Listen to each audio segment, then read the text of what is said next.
ఈ అద్భుతమైన కార్యక్రమానికి విచ్చేసిన ప్రతి ఒక్కరికి హృదయపూర్వక నమస్కారాలు. ముఖ్యంగా నాకు తెలిసి గత 2-3 ఏళ్ళగా వాళ్ళు చేసే ఇతర సామాజిక కార్యక్రమాలతో పాటు ఈ కార్యక్రమం కూడా, ఈ సామాజిక సేవ, ఈ బ్లడ్ డొనేషన్ అనేది కూడా మొదలుపెట్టి నాకు అత్యంత ఆప్తులైన చుక్కపల్లి సురేష్ గారు మరింత దగ్గరయ్యారు నా హృదయానికి.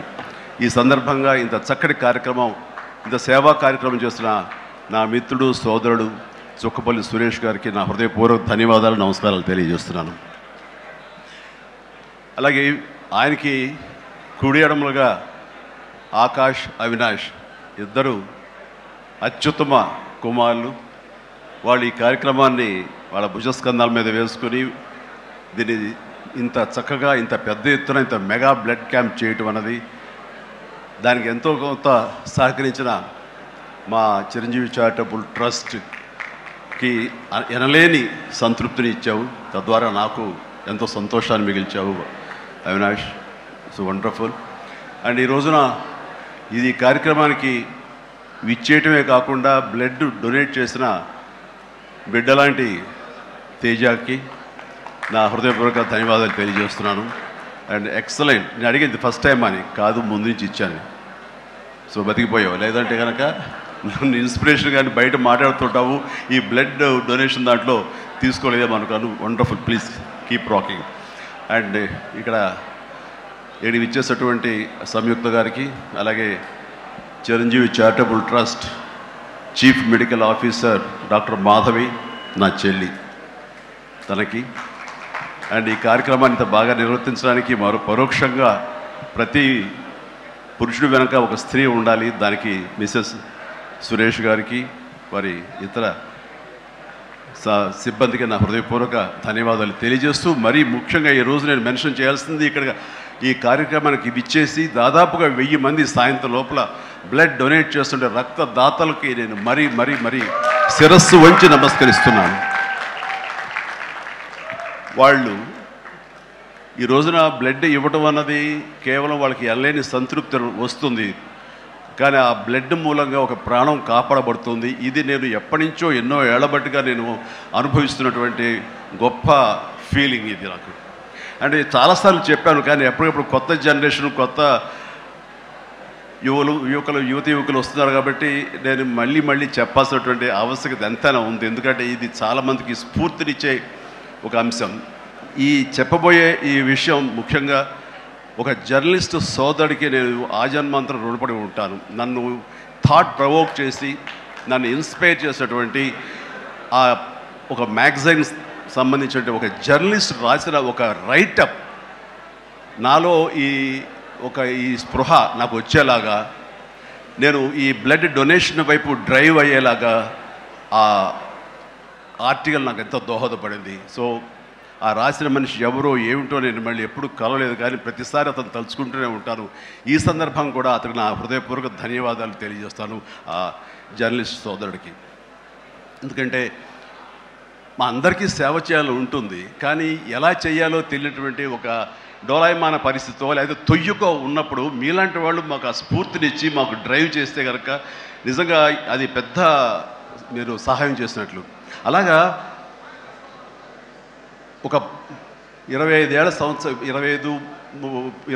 సంవత్సరాల క్రితం బ్లడ్ దొరకక అనేక మంది ప్రాణాలు కోల్పోతున్నారు. అది ప్రసవ సమయంలో కానివ్వండి, అయితే ఈ యాక్సిడెంట్ సమయంలో కానివ్వండి, అలాగే తలసీమా వ్యాధిగ్రస్తులు కానివ్వండి, క్యాన్సర్ పేషెంట్స్ కానివ్వండి, ఇలాగ రకరకాల వ్యాధిగ్రస్తులు చనిపోతున్నారు అని తెలిసిన తర్వాత బ్లడ్ దొరకదా, బ్లడ్ ఇవ్వరా, ఇంతమంది ఉన్నారు, ఎందుకు ఇవ్వలేరు అన్న థాటు నన్ను ఎప్పుడు తొలుస్తూ ఉండేదన్నమాట.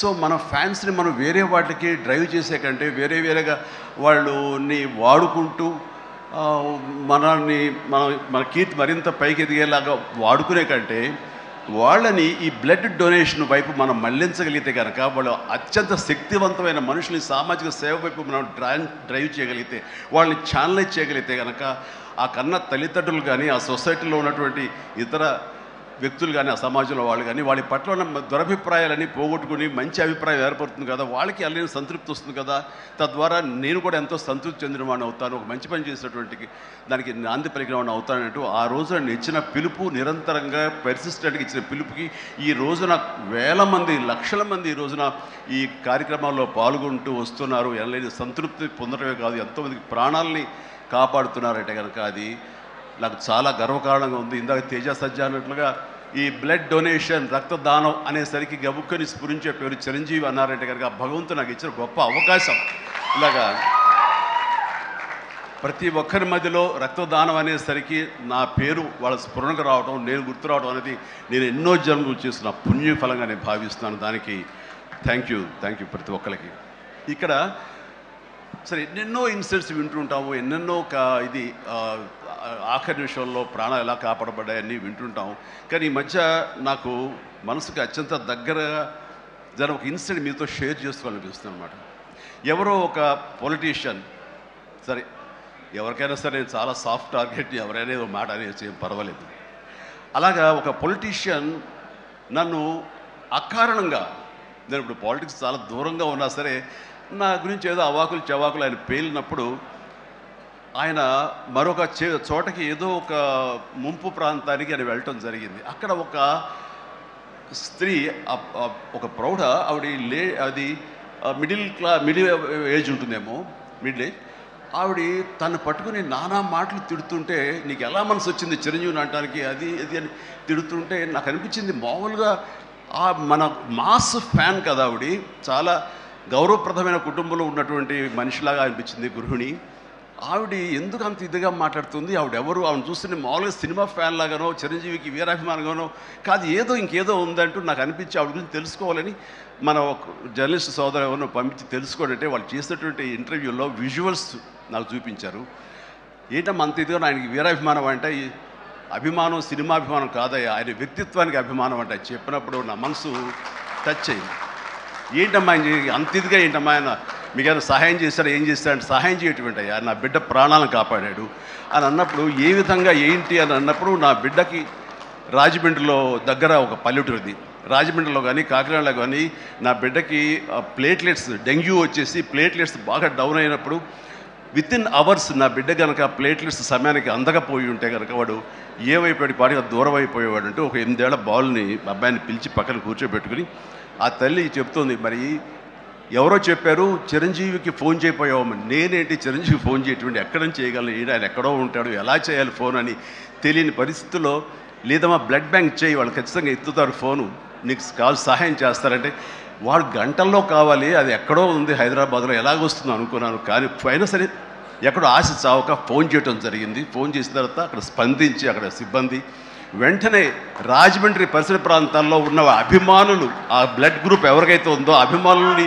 వెంటనే పంపించేయడం ఏంటి, అవర్స్లో వాళ్ళు హాస్పిటల్కి, నీరెస్ట్ హాస్పిటల్కి వెళ్ళి బ్లడ్ ఇవ్వటం ఏంటి, దాని నుంచి ప్లేట్లెట్స్ వేరు చేయటువంటి, ఆ బిడ్డకి ఎక్కించడం ఏంటి, తెల్లారిసరికి ఆ బిడ్డ మళ్ళీ తిరిగి ఎంతో ప్రాణాలతో బతికాడు. ఇది ఈడనయ్యేవాడు.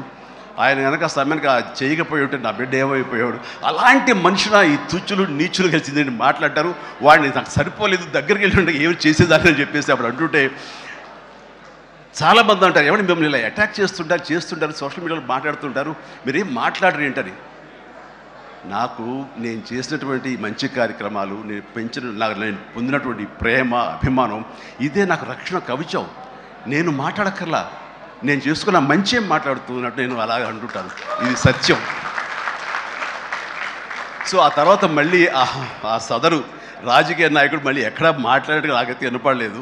అంటే వాళ్ళకు కూడా మనసు ఉంటుంది కదా, వాళ్ళకి ఒక అంతరాత్మ ఉంటుంది కదా, వాళ్ళకి తెలుసు. ఇంటికి వెళ్ళేసరికి ఆయన అంతరాత్మ చెప్పబోయిన ఇంట్లో వైఫ్ అని చెప్పుద్ది, ఏంటి చెప్పు నోరు అని. సో ఇలా ఉంటుంది అన్నట్టు వాళ్ళ ఇది. సో మనం మాట్లాడక్కర్లేదు, మనం చేసుకుంటూ వెళ్ళిపోతూ ఉంటే కనుక ఎవరైతే ఇలాంటి రాతలు కానీ చేతలు కానీ మాటలు అంటారో వాళ్ళకి అదే సమాధానం. అందుకని నేను ఎప్పుడు దేనికి స్పందించను, అవసరం నాకు లేదు. మంచి చేసుకెళ్ళిపోవటమే, ఇలా మంచి చేసేటువంటి మాలాంటి తమ్ముళ్ళకి నేను సహాయంగా నేను ఉండటమే తప్ప ఇంకోటేం కాదు. అండ్ అనుకూలమైన ఇక థ్యాంక్ యూ. అండ్ ఈ రోజున ఎక్కడ ఇతర దేశాల్లో ఉన్న అభిమానులు కూడాను నా మాటని స్ఫూర్తిగా తీసుకుని వాళ్ళు ఆయా ప్రాంతాల్లో వాళ్ళు బ్లడ్ డొనేషన్స్ చేస్తూ ఈ రోజున నా పేరు, నాకు మంచి పేరు, మరింత మంచి పేరు వచ్చేలాగా నాకు నేను గర్వపడే విధంగా వాళ్ళు చేసేటువంటి బెడ్ డ్రైవ్స్కి వాళ్ళు ఎక్కడో సరే ఏ ప్రాంతంలో ఉన్నా సరే ప్రతి ఒక్కరికి నేను ఎప్పుడు కృతజ్ఞతతోటి నేను నా మనస్ఫూర్తిగా నా అభినందనలు తెలియజేస్తూ ఉంటాను. నాకు ఈ అవకాశం ఇచ్చారు ఇక్కడికి రావడానికి. మా బ్రదర్కి ఆయన చేసిన కార్యక్రమాలు ఎన్నెన్నో చూస్తూనే ఉన్నాము. అండ్ దానికి ధీటుగా ఎవరు నిలబడలేరు. అలాగే నిరంతరంగా వాళ్ళ నాన్నగారికి నివాళులు అర్పించే విధంగా ఆయనది వేళ ఇది సెంటనరీ ఇయర్. సో 100 సంవత్సరాల ఇది ఆయనకి నివాళులు అర్పించేలాగా ఆయన గర్వపడి కొడుకుని చూసుకుని ఎక్కడో సరే గర్వపడే స్థాయికి ఆయన సహాయ కార్యక్రమాలు చేయటం అన్నది ఆయనకి ఇచ్చేటువంటి గొప్ప నివాళి. అండ్ ఈ సందర్భంగా మా బ్రదర్ని నేను మనస్ఫూర్తిగా అభినందిస్తున్నాను. అండ్ ఇలాంటి కార్యక్రమాలు ఎప్పుడు చేసినా సరే నన్ను పిలవండి, నేను మీకు అందుబాటులో ఉంటాను, అందరూ కలిసి చేద్దాం. అండ్ ఫ్యూచర్లో మీరు ఎక్కడ ఏం చేసినా సరే మంచి కార్యక్రమాలు నాకు అవకాశం ఇవ్వండి, మీతోనే ఉంటాను. And thank you everybody. నమస్తే, థ్యాంక్ యూ. అంకుల్ డాడీకి మీరు సర్టిఫికేట్ ఇస్తారా?